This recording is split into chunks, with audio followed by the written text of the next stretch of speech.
Hey everybody, Rob Arnold here, and today we're going to talk about low end and how if not treated properly, it could totally ruin your mix or song that you've been working so hard on. And this is a follow-up video to another video I've got here on the channel where I walk you through my process of treating high end specifically in your guitar sound. I'll link that here for you above and below, and if you haven't seen it, check that out. There are so many components to what makes a song sound good. And dealing with some of the obvious high-end and low-end issues can really get you started down the right path. And so in this video, I'm going to show you how I go about taming one of the major components of the low end, and that is the kick drum. So many of us out there today are using program drums because of the easy access to them, the ease of use, and how amazing they sound.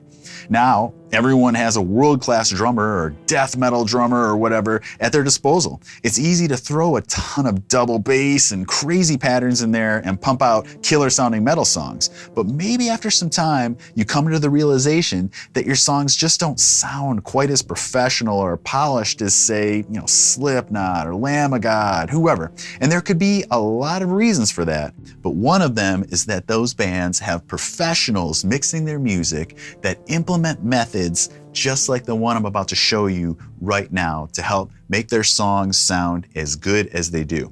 So you're definitely going to want a great set of headphones like this that can really accentuate the low end, or of course, an awesome set of studio monitors. Okay, so the song we're going to be checking out today is called Obliteration Effect by a solo artist named JB Andrews that I was working with a few years ago. I was doing mixes for him and helping him produce his music, and he had cool artists in here like Kevin Talley, and these drums we're going to be looking at right here are the legendary Kevin Talley. Also, Anders Herrick played on his stuff, Austin Diamond. So anyways, if you stick around to the end of the video, I'll show you where you can check out more of JB's stuff and talk a little bit more about that. So let's just hear just a little bit of this drum mix here.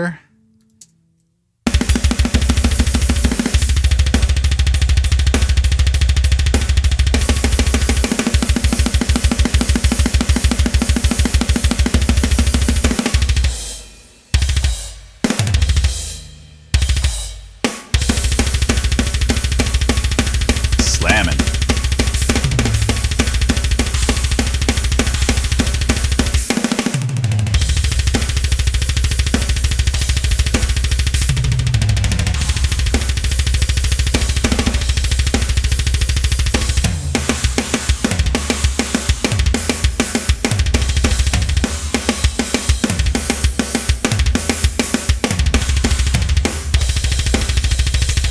So a lot going on there, a lot of double bass like I talked about. So when I mentioned before with the program drums, it could be program drums or a real drummer. The point of emphasis I want to make today is that lots of double bass and fast double bass like this accumulate a lot of low-end information. When you're doing just single kick stuff, dun dun ka dun dun dun dun ka, those kick drums, they hit. And there's a pop of low end, and then that low end resonates and goes away. If you were to look at a frequency spectrum, it hits, boom, and slowly curves off. But when there's double bass going, brrr, that low end has nowhere to go, nowhere to dissipate. So it just creates this woo around it. So take a look at this. I have this EQ set up, and I'm cutting a little bit out of around 75 hertz. I'm gonna show you exactly how I found where to make that cut here in a moment, but I put that on there, and that's just not enough, to take away a lot of low-end accumulation in fast double bass parts or whatever. It takes a little more. It takes a little automating.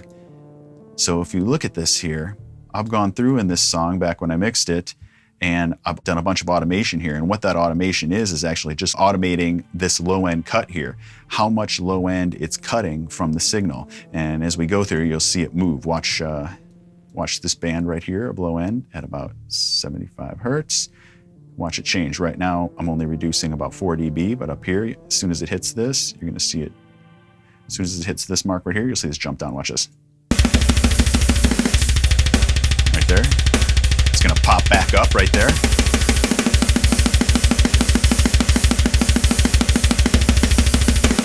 Even higher there. Heads back down. And you can see I'm riding out all sorts of moves throughout this whole song, depending on what I want to hear. So just to get you familiar with what's going on and what I'm talking about, let's take a look just at this section of double bass right here. I'm going to solo just that kick drum.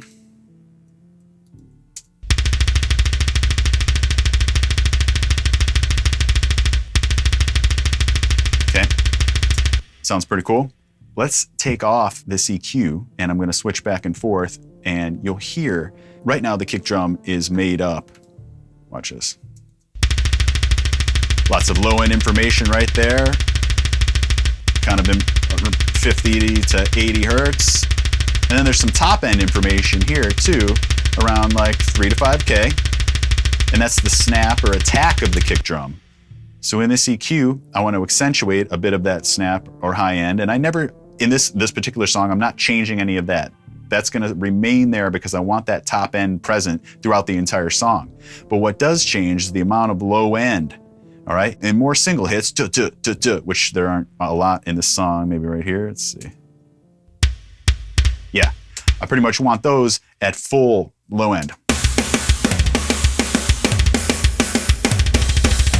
But when the double bass starts going crazy, I want to bring out some of that low end, and here's why. Okay, so here's with EQ on. Now listen carefully as I cycle back and forth between having the plugin engaged like this or bypassed like that. So there's no EQ cut happening, and all of a sudden you'll hear that information from the low end just kind of sit there. Check it out. EQ's on. Off.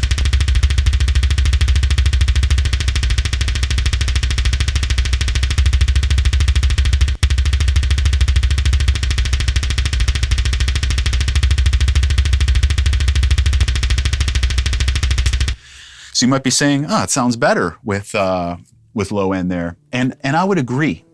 And there was definitely a point where I never thought about this concept whatsoever. I'd put my demo songs together, I'm writing tunes, and I'd have double bass in there, whether it was a real drummer or programmed drums, and the double bass would be playing and everything would sound killer and stuff. But as my ear got more attuned to things and I started noticing things about, why does this part sound so muddy? Why does why do my mixes sound muddy instead of having clarity and stuff? Especially in metal music, which is all I work in. So the reason is that there's a lot of competition down in that area of the frequency spectrum. There's a lot of information all over the place in dense metal mixes. There's so much going on. It isn't some like 3-piece jazz band, in a metal song. We talked about Slipknot a second ago. There's nine instruments that you need to fit in to the same frequency spectrum that a jazz band would be playing in. But a lot of low end in metal, not only the kick drum, but the bass and detuned guitars, everything's fighting down there. And if you want to have that clear and present and give every instrument a kind of a place to breathe, when there's tons of information happening, specifically in the kicks here, like we're going to be addressing, if you can eliminate some of that low end to let the guitars and the bass breathe a little more while keeping that top end there so you can still hear the click or the attack, you can achieve great results. So before, with nothing on in the music, it'd just be a little muddier. Let's just hear everything with no EQ on there. You probably won't be able to hear this difference, but it's the little things throughout the song, the accumulation of all these subtle changes and stuff that make the song sound professional like we're talking about here. So here's with no EQ on the kick.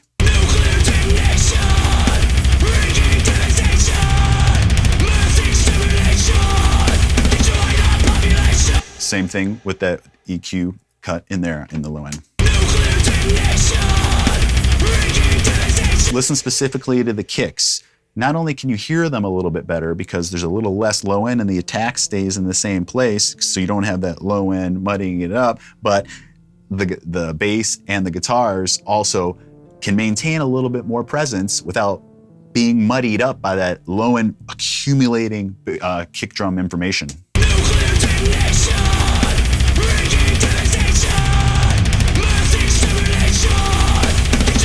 And then I'm going to have this pop back up for this part because there isn't just a ton of back-to-back kicks, so I want those kicks to have their punch.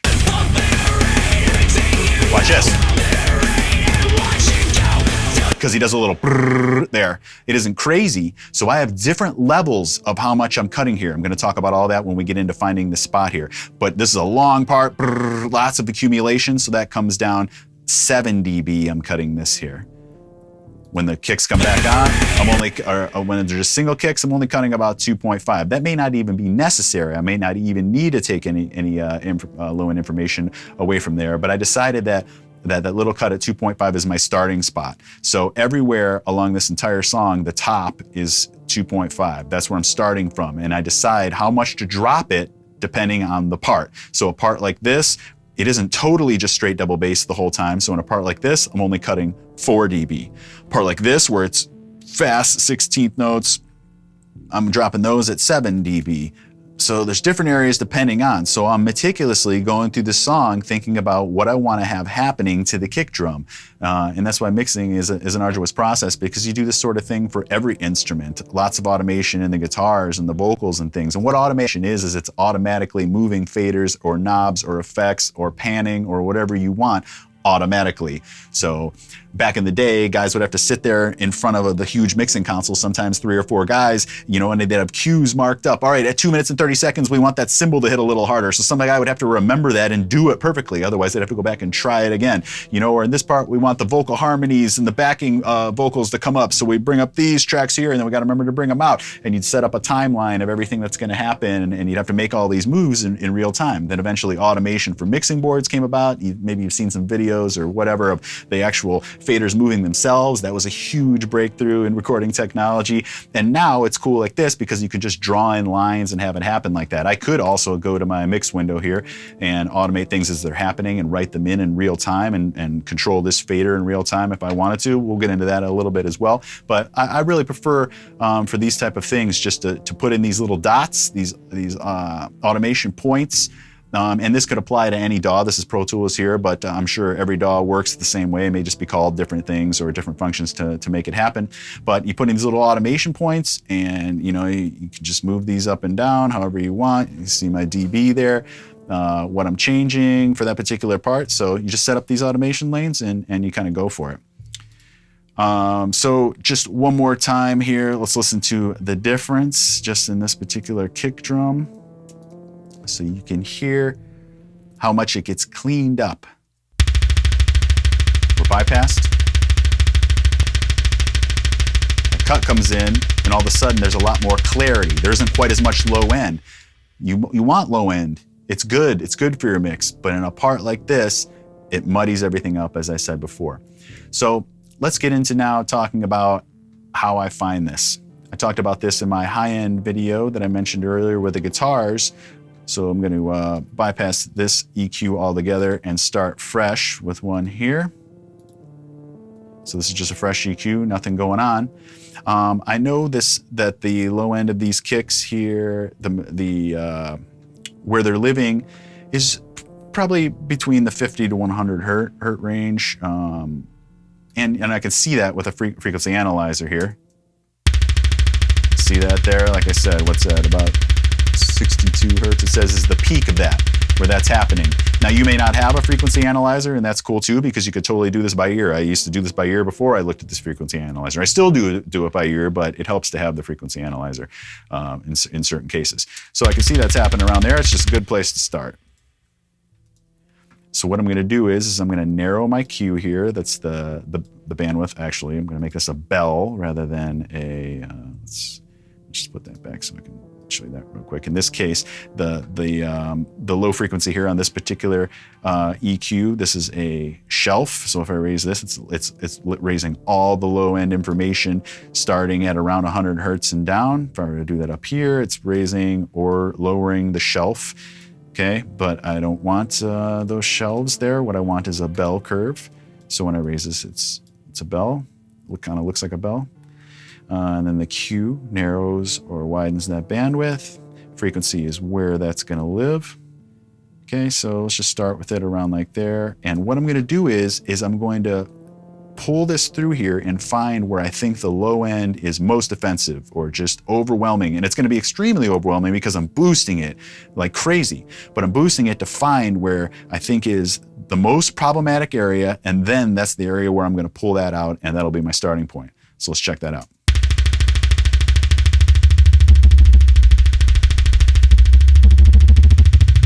You can really start to hear it rumble and like thump and right in here. Check that out again. Hear that?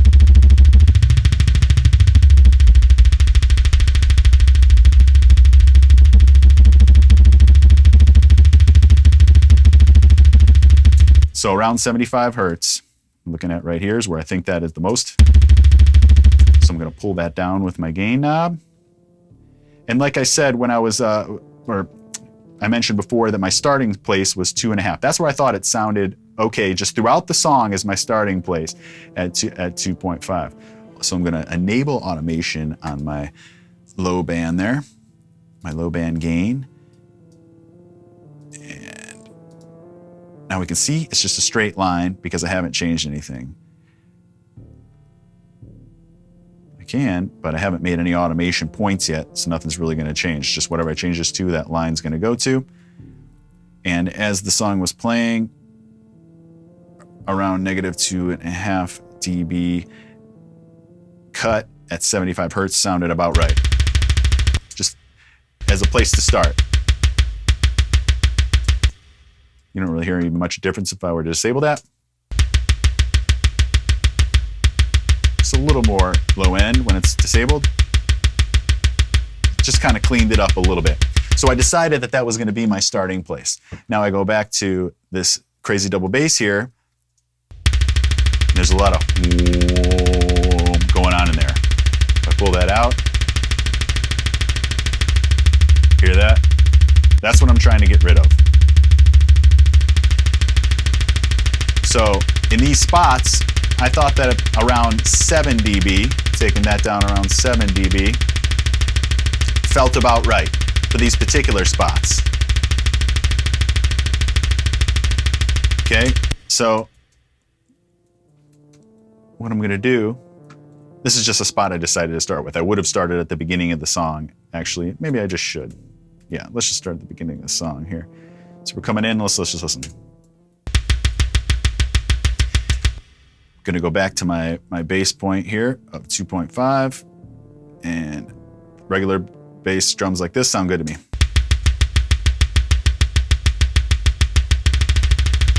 Little low end accumulation there.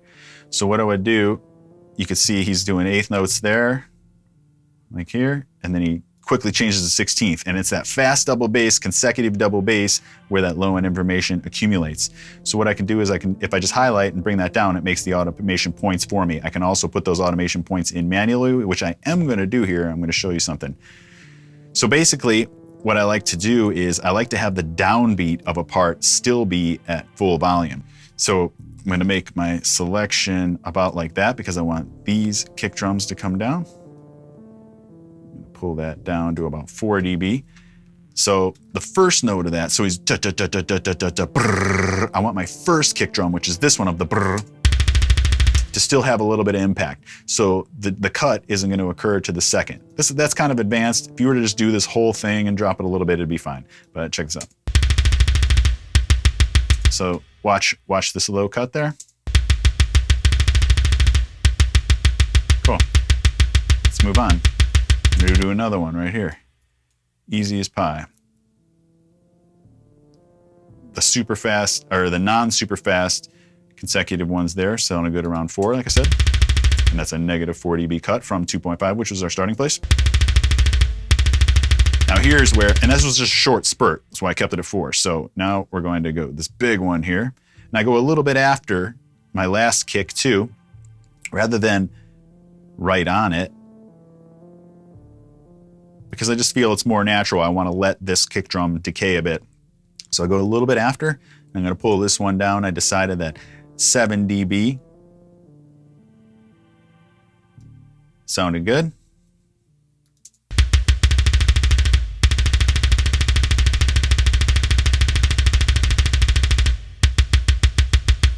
And again, I had a little bit of top end information in there. I can't remember exactly where right now. It's in that other plug. It was something like that, just to bring out that top end of that a little bit, which also helps it cut through the mix. when we're taking away the low end information. So then I would go on and so this area, I'd do a 4 dB cut. You know, these areas 4 dB. This area be back to a 7 dB cut. And then let's look at my other one and see what I did. This is the one I did a long time ago. Yep. So you can see all these are at 2.5. Boom. These are at 7. Then I head back up to 2.5. So I just go through this whole thing and just put my little guys in there where I want them so that the whole track is nice and smoothed out. You can accomplish this same sort of thing with a multi-band compressor, which I still have on my master bus. So I am still taming out some low end and just keeping it kind of compressed overall for the entire mix.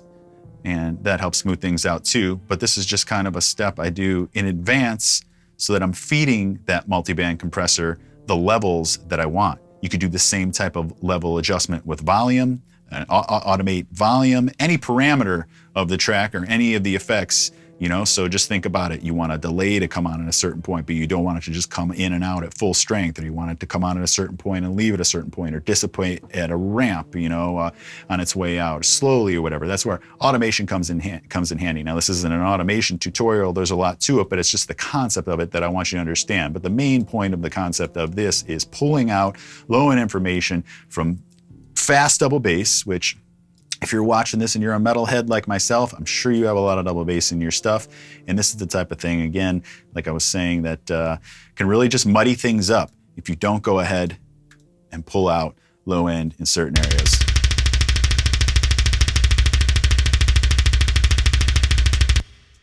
So automation and changes in your EQs can have a big effect on parts, whether you're trying to control the frequencies of what's going on, or you're trying to accent a part, whatever it may be, just an important tool for your arsenal and one way to completely clean things up. Again, apply this to other instruments, the same type of thing as well. Look, I have snare stuff going on here, blast beats, maybe you need to bring those up, big cymbal crashes, maybe you want to hit those on accents, maybe you want your ride to pop in certain parts.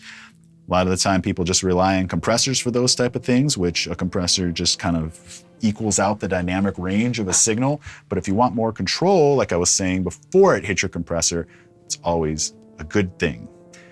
JB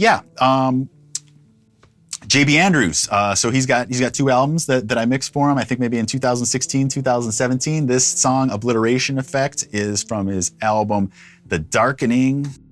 Check this out. He hired Anders Herrick, Austin D, and Kevin Talley. They each did 3 or 4 tunes.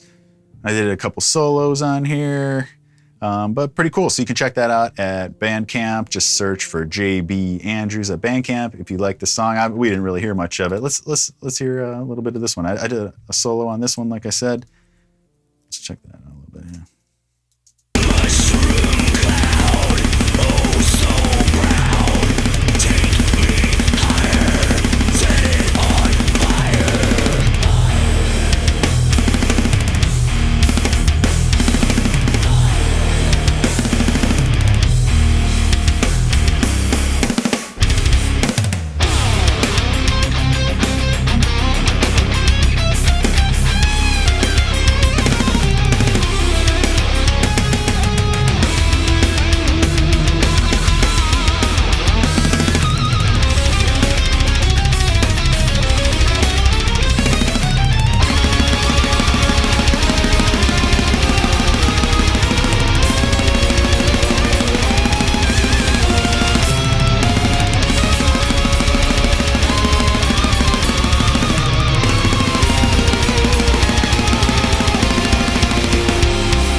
Yeah, so just a fun one. That was a fun album to work on. Cool, fun tunes, you know, they're all pretty sweet. Lots of good ones. It was good to hear Arnold's again. It was fun. I tracked Arnold's and Austin, but they came in different times, both to my studio back when we did this. And then Kevin did his drums at his house, but sent me the stuff and I ended up mixing everything. And if you've made it this far, perhaps you're interested in hearing me ramble even more with more information. And it's just that great mixes and great songs, I think, are well, first of all, about passion in your playing and then quality playing, good arrangements, and then the sonics of everything, you know, just knowing what you're doing, putting stuff together, because even a good song can kind of be ruined with a bad mix, although the song is far more important than the mix, you know. Even a shitty mix, if it's a great song, it can still be done well, but it's the combination of both that makes songs popular. So anyways, just I wanted you to try to wrap your head around thinking about more things, because like I said, there was a time when I didn't think anything of that low end stuff. I just didn't notice that there was an accumulation of low end in the kick drums. Or in the video about the high end in the guitars, there was a time that I didn't notice there was an extra fizzle and sizz in the high end of guitars that once removed really tightened things up. So think about that, tightening up your guitars there, tightening up some of the kicks, you know. If you have a real drummer, you know, they're not 100% consistent on a snare drum, just like program drums are, and vice versa. So you may want to smooth out snares with compression and automation from a real drummer, and you may want to vary up and automate program drums, because that's the other huge mistake from program drums, that they just sound programmed, they sound artificial. I'd like to think that mine sound great, and I've got a lot of them out there because I spend the time to automate them and think about them like a real drummer. Like a drummer doing a blast beat at 230 or something can't, you know,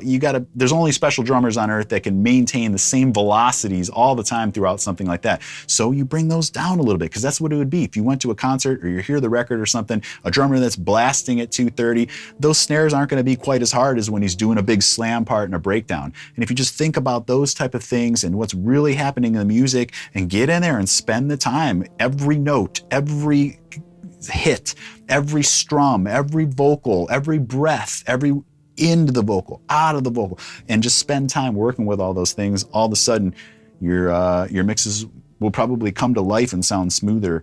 And there's an argument that you could go overboard doing all that kind of stuff. But hey, just wrap your head around it. You'll find a workflow, and I hope that it can improve your mixes. This is just a tiny tip of the iceberg, not even a tip of everything that goes into it. But hopefully this helped. Appreciate you watching. If you made it this far, boom, give the video a thumbs up for me. Make sure you're subscribed to the channel. Let me know if you want even more of these. I really enjoy making these type of videos, even though I feel like I'm mansplaining everything. You guys familiar with that? Mansplaining?